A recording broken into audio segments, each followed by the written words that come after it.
Hello dears, welcome to my channel. 2026 Akshara Kairali പരീക്ഷാ പതിപ്പിലെ +2 തുല്യത business studies model question paper discussion part 2 ആണ് ഇന്നത്തെ ക്ലാസ്. ഇതുപോലെയുള്ള ക്വസ്റ്റ്യൻ പേപ്പർ ഡിസ്കഷനും എക്സാം റിലേറ്റഡ് ക്ലാസ്സുകളും ലഭിക്കാൻ ചാനൽ സബ്സ്ക്രൈബ് ചെയ്യുക. നിങ്ങളുടെ അഭിപ്രായങ്ങൾ കമന്റ് ചെയ്യുകയും ക്ലാസ് ഇഷ്ടമായാൽ ലൈക്കും ഷെയറും ചെയ്ത് സപ്പോർട്ട് ചെയ്യുക. ക്വസ്റ്റ്യൻ പേപ്പർ നോക്കാം. 23 മുതൽ 27 വരെയുള്ള ഏതെങ്കിലും 4 ചോദ്യത്തിന് ഉത്തരം എഴുതുക. ഓരോന്നിനും 4 സ്കോർ വീതം. Question number 23.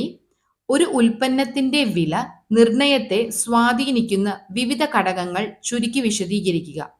ഒരു ഉൽപ്പന്നത്തിന്റെ വില നിർണയത്തെ സ്വാധീനിക്കുന്ന വിവിധ ഘടകങ്ങൾ ചുരുക്കി വിശദീകരിക്കുക. ആൻസർ: ഒരു ഉൽപ്പന്നമോ സേവനമോ വാങ്ങുന്നതിനായി ഉപഭോക്താവ് നൽകേണ്ട പണത്തിന്റെ അളവിനെയാണ് വില എന്ന് പറയുന്നത്. ഒരു ഉൽപ്പന്നമോ സേവനമോ വാങ്ങുന്നതിനായി ഉപഭോക്താവ് നൽകേണ്ട പണത്തിന്റെ അളവിനെയാണ് വില എന്ന് പറയുന്നത്. ഒരു ഉൽപ്പന്നത്തിന്റെ വില നിർണ്ണയിക്കുമ്പോൾ പരിഗണിക്കേണ്ട ഘടകങ്ങൾ. ഒരു ഉൽപ്പന്നത്തിന്റെ വില നിർണ്ണയിക്കുമ്പോൾ പരിഗണിക്കേണ്ട ഘടകങ്ങൾ: ഒന്ന് ഉൽപാദന ചെലവ്. അസംസ്കൃത വസ്തുക്കൾ, തൊഴിലാളികളുടെ വേതനം, ഗതാഗത ചെലവ് തുടങ്ങിയ ഉൽപാദന ചെലവുകൾ വിലയെ നേരിട്ട് സ്വാധീനിക്കുന്നു. അസംസ്കൃത വസ്തുക്കൾ, തൊഴിലാളികളുടെ വേതനം, ഗതാഗത ചെലവ് തുടങ്ങിയ ഉൽപാദന ചെലവുകൾ വിലയെ നേരിട്ട് സ്വാധീനിക്കുന്നു. 2. വിപണിയിലെ മത്സരത്തിന്റെ വ്യാപ്തി. മത്സരക്കാർ കൂടുതലുള്ള വിപണിയിൽ വില കുറച്ച് നിശ്ചയിക്കേണ്ടി വരും. മത്സരം കുറവാണെങ്കിൽ വില കൂടുതലാക്കാൻ കഴിയും. മത്സരക്കാർ കൂടുതലുള്ള വിപണിയിൽ വില കുറച്ച് നിശ്ചയിക്കേണ്ടി വരും. മത്സരക്കാർ കുറവാണെങ്കിൽ വില കൂടുതലാക്കാൻ കഴിയും. 3.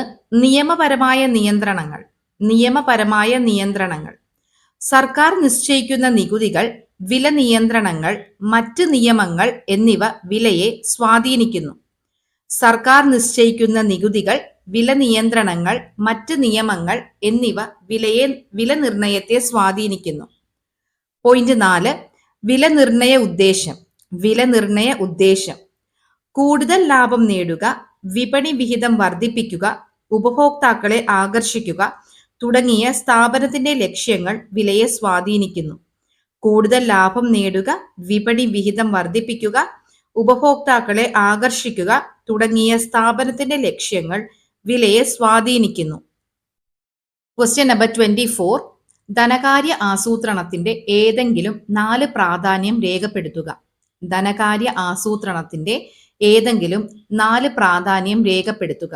ആൻസർ: ഒരു സ്ഥാപനത്തിന്റെ നിലവിലെയും ഭാവിയിലെയും സാമ്പത്തിക ആവശ്യങ്ങൾ മുൻകൂട്ടി കണക്കാക്കി ആവശ്യമായ ധനം എങ്ങനെ സമാഹരിക്കണം, എങ്ങനെ ഫലപ്രദമായി വിനിയോഗിക്കണം എന്ന് തീരുമാനിക്കുന്ന പ്രക്രിയയാണ് ധനകാര്യ ആസൂത്രണം. ഒരു സ്ഥാപനത്തിന്റെ നിലവിലെയും ഭാവിയിലെയും സാമ്പത്തിക ആവശ്യങ്ങൾ മുൻകൂട്ടി കണക്കാക്കി ആവശ്യമായ ധനം എങ്ങനെ സമാഹരിക്കണം, എങ്ങനെ ഫലപ്രദമായി വിനിയോഗിക്കണം എന്ന് തീരുമാനിക്കുന്ന പ്രക്രിയയാണ് ധനകാര്യ ആസൂത്രണം.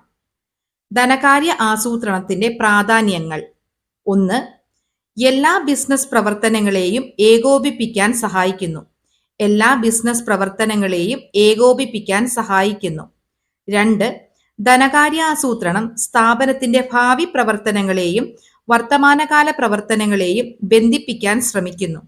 ധനകാര്യാസൂത്രണം സ്ഥാപനത്തിന്റെ ഭാവി പ്രവർത്തനങ്ങളെയും വർത്തമാനകാല പ്രവർത്തനങ്ങളെയും ബന്ധിപ്പിക്കാൻ ശ്രമിക്കുന്നു. 3. ധനകാര്യ നിയന്ത്രണത്തിന് വേണ്ട അടിസ്ഥാനം നൽകുന്നു. 4. പണത്തിന്റെ അകത്തോട്ടും പുറത്തോട്ടുമുള്ള പ്രവാഹത്തെ ബാലൻസ് ചെയ്ത് സ്ഥാപനത്തിന്റെ ലിക്വിഡിറ്റി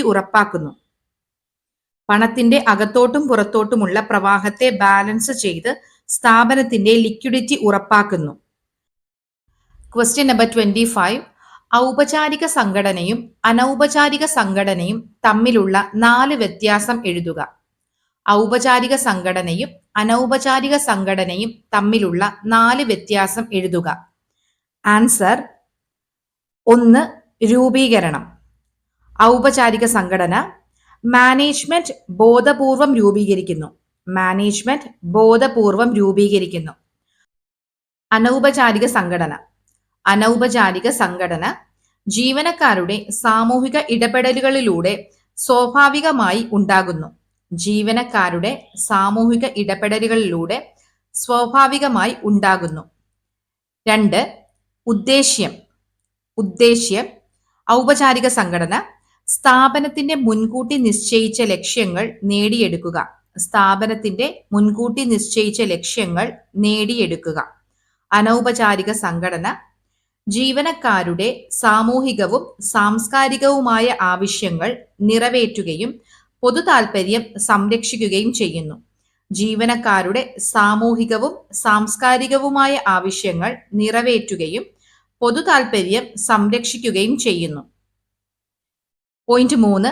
പ്രവർത്തനം. പ്രവർത്തനം ഔപചാരിക സംഘടന സ്ഥാപനത്തിന്റെ നിയമങ്ങളും നയങ്ങളും അനുസരിച്ച് പ്രവർത്തിക്കുന്നു. സ്ഥാപനത്തിന്റെ നിയമങ്ങളും നയങ്ങളും അനുസരിച്ച് പ്രവർത്തിക്കുന്നു. അനൗപചാരിക സംഘടന വ്യക്തിബന്ധങ്ങളുടെ അടിസ്ഥാനത്തിൽ പ്രവർത്തിക്കുന്നു. വ്യക്തിബന്ധങ്ങളുടെ അടിസ്ഥാനത്തിൽ പ്രവർത്തിക്കുന്നു. പോയിന്റ് 4. ആശയവിനിമയം. ആശയവിനിമയം ഔപചാരിക സംഘടന ഔദ്യോഗികമായ ഒരു ആശയവിനിമയ സംവിധാനമുണ്ട്.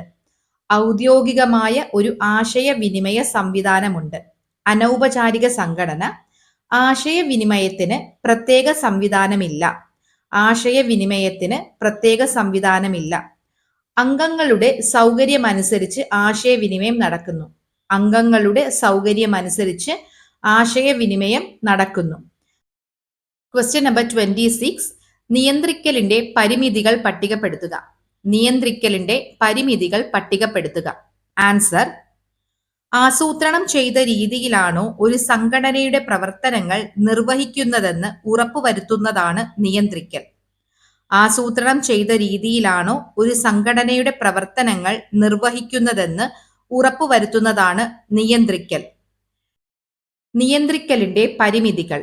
നിയന്ത്രിക്കലിന്റെ പരിമിതികൾ. 1. അളക്കാവുന്ന സ്റ്റാൻഡേർഡുകൾ നിശ്ചയിക്കുന്നതിനുള്ള ബുദ്ധിമുട്ട്. അളക്കാവുന്ന സ്റ്റാൻഡേർഡുകൾ നിശ്ചയിക്കുന്നതിനുള്ള ബുദ്ധിമുട്ട്.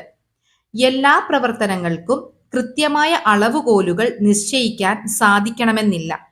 എല്ലാ പ്രവർത്തനങ്ങൾക്കും കൃത്യമായ അളവുകോലുകൾ നിശ്ചയിക്കാൻ സാധിക്കണമെന്നില്ല. പോയിന്റ് 2. ബാഹ്യ ഘടകങ്ങളിൽ നിയന്ത്രണക്കുറവ്. ബാഹ്യ ഘടകങ്ങളിൽ നിയന്ത്രണക്കുറവ്. സർക്കാർ നയം, സാമ്പത്തിക മാറ്റങ്ങൾ, പ്രകൃതി ദുരന്തങ്ങൾ തുടങ്ങിയ ബാഹ്യ ഘടകങ്ങളെ നിയന്ത്രിക്കാൻ കഴിയില്ല. സർക്കാർ നയം, സാമ്പത്തിക മാറ്റങ്ങൾ, പ്രകൃതി ദുരന്തങ്ങൾ തുടങ്ങിയ ബാഹ്യ ഘടകങ്ങളെ നിയന്ത്രിക്കാൻ കഴിയില്ല. പോയിന്റ് 3. ജീവനക്കാരുടെ എതിർപ്പ്. ജീവനക്കാരുടെ എതിർപ്പ്. നിരന്തരമായ നിയന്ത്രണം ജീവനക്കാർക്ക് അസ്വസ്ഥത ഉണ്ടാക്കുകയും അവർ എതിർക്കുകയും ചെയ്യും. നിരന്തരമായ നിയന്ത്രണം ജീവനക്കാർക്ക് അസ്വസ്ഥതയുണ്ടാക്കുകയും അവർ എതിർക്കുകയും ചെയ്യും. 4. ചെലവേറിയ പ്രക്രിയ. ചെലവേറിയ പ്രക്രിയ. നിയന്ത്രണ സംവിധാനം നടപ്പിലാക്കാൻ കൂടുതൽ സമയം, പണം, ഉദ്യോഗസ്ഥർ എന്നിവ ആവശ്യമായതിനാൽ ഇത് ചെലവേറിയതാണ്. നിയന്ത്രണ സംവിധാനം നടപ്പിലാക്കാൻ കൂടുതൽ സമയം, പണം, ഉദ്യോഗസ്ഥർ എന്നിവ ആവശ്യമായതിനാൽ ഇത് ചിലവേറിയതാണ്. Question number 27. ഉപഭോക്തൃ സംരക്ഷണ നിയമം ഉറപ്പു നൽകുന്ന ഏതെങ്കിലും 4 ഉപഭോക്തൃ അവകാശങ്ങൾ ചുരുക്കി വിവരിക്കുക. ഉപഭോക്തൃ സംരക്ഷണ നിയമം ഉറപ്പു നൽകുന്ന ഏതെങ്കിലും 4 ഉപഭോക്തൃ അവകാശങ്ങൾ ചുരുക്കി വിവരിക്കുക.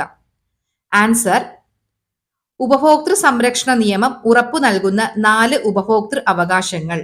1. സുരക്ഷിതത്വത്തിനുള്ള അവകാശം. സുരക്ഷിതത്വത്തിനുള്ള അവകാശം. 2. അറിയുവാനുള്ള അവകാശം. 2. അറിയുവാനുള്ള അവകാശം. 3. തിരഞ്ഞെടുക്കുവാനുള്ള അവകാശം. 3. തിരഞ്ഞെടുക്കുവാനുള്ള അവകാശം. 4. പരാതിപ്പെടാനുള്ള അവകാശം. 4. പരാതിപ്പെടാനുള്ള അവകാശം. പോയിന്റ് 1. സുരക്ഷിതത്വത്തിനുള്ള അവകാശം. ഉപഭോക്താവിന്റെ ജീവനും ആരോഗ്യത്തിനും ഹാനികരമായ ഉൽപ്പന്നങ്ങളിൽ നിന്ന് സംരക്ഷണം ലഭിക്കുവാനുള്ള അവകാശം. ഉപഭോക്താവിന്റെ ജീവനും ആരോഗ്യത്തിനും ഹാനികരമായ ഉൽപ്പന്നങ്ങളിൽ നിന്ന് സംരക്ഷണം ലഭിക്കുവാനുള്ള അവകാശം. പോയിന്റ് 2 അറിയുവാനുള്ള അവകാശം.